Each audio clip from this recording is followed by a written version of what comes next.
நம்ம இன்னைக்கு இந்த வீடியோல என்ன பார்க்க போறோம்னா சலார் படத்தோட ரிவ்யூ தாங்க பார்க்க போறோம். அந்த படம் எப்படி இருக்கு, கேஜிஎஃப் மாதிரி இருக்குன்றாங்க, ஒரு பக்கம் மிக்சடான ரிவ்யூன்றாங்க.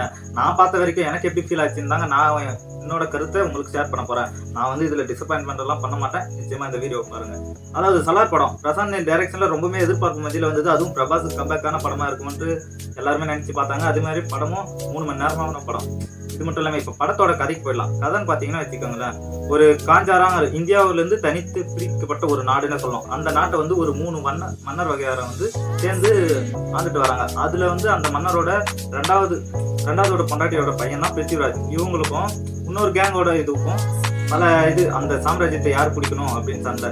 ஒரு கட்டத்துல பிருத்திவிராஜ் இந்த இது பிடிக்கணும்ட்டு பிரபாஸ் ஹெல்ப் கூப்பிடுறாரு. ஹெல்ப் கூப்பிட்ட உடனே பிரபாஸ் என்னென்ன பண்ணாரு, அதுக்கப்புறம் நடந்த இதெல்லாம் பிரபாஸ் பிருத்திவிராஜுக்கு ஹெல்ப் பண்ணாரா, பிரபாஸ் யாரு, அதெல்லாம் இது கதை. இதுதாங்க படத்தோட ஒன்லைனு. நான் சொல்லணும் இன்னும் ஃபர்ஸ்ட் ஹாஃப் கதை சொல்லணும்னா வேற. இது படத்தோட செகண்ட் ஹாஃப் லைன் அப்போ தான் நான் சொல்லியிருக்கேன். இது படம் பார்த்தவங்களுக்கு புரியும். நிச்சயமா போய் படத்தை பாருங்க.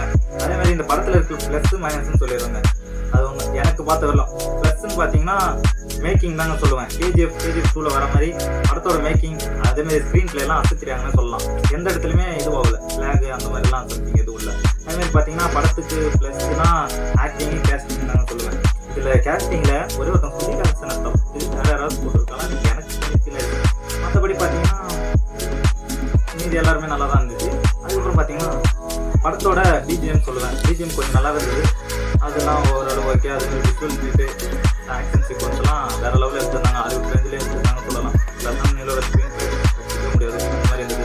படத்தோட மைனஸ்னா எனக்கு பொறுத்தவரைக்கும் பிஜிஎம் ஒரு கட்டத்தில் கேட்டுகிட்டே இருக்கும்போது கேஜிஎஃப் பிஜிஎம் கேட்குற மாதிரியே இருந்துச்சு. அதுக்கப்புறம் இன்னொரு டிசப்பாயின்மெண்ட் என்னன்னா, இந்த படத்தில் எந்த சாங்ஸுமே ஒரு எமோஷ்னலாக கனெக்ட் ஆகலை.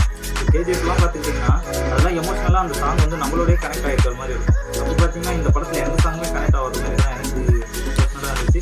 அதுக்கப்புறம் பார்த்தீங்கன்னா படத்தில் என்ன மைனஸ் வேறு எதுவும் நான் சொல்கிறது இல்லை. அதேமாதிரி இந்த ஸ்லோ மோஷனாக வராது. ரொம்ப ஓவர் பில்டாக போகும். நம்மளுக்கு இதுதான் நடக்க போகுது அப்படின்னு தெரிஞ்சோம். ஓவர் பில்டாக போகும். ஃபைட் வரப்போகுதுன்னா டக்குன்னு அந்த ஃபைட் ஆரம்பிச்சிடும். ஓவராக பில்டப் கொடுக்குறது மாதிரி எனக்கு கொஞ்சம் ஃபீல் ஆயிடுச்சு. ஃபுல்லாக பார்த்தீங்கன்னா தெலுங்கு படத்தோட அந்த மாதிரி நம்ம தமிழ் ஆடியன்ஸுக்கு இதெல்லாம் ஒர்க் அவுட் ஆகாது. அதனால தான் சொல்கிறேன். மற்றபடி பார்த்தீங்கன்னா ஒர்த்தான வாய்ப்புகள் தான் சொல்லுவேன். படத்தை போய் நிச்சயமாக தேட்டரில் எக்ஸ்பீரியன்ஸ் பண்ணுங்கள்.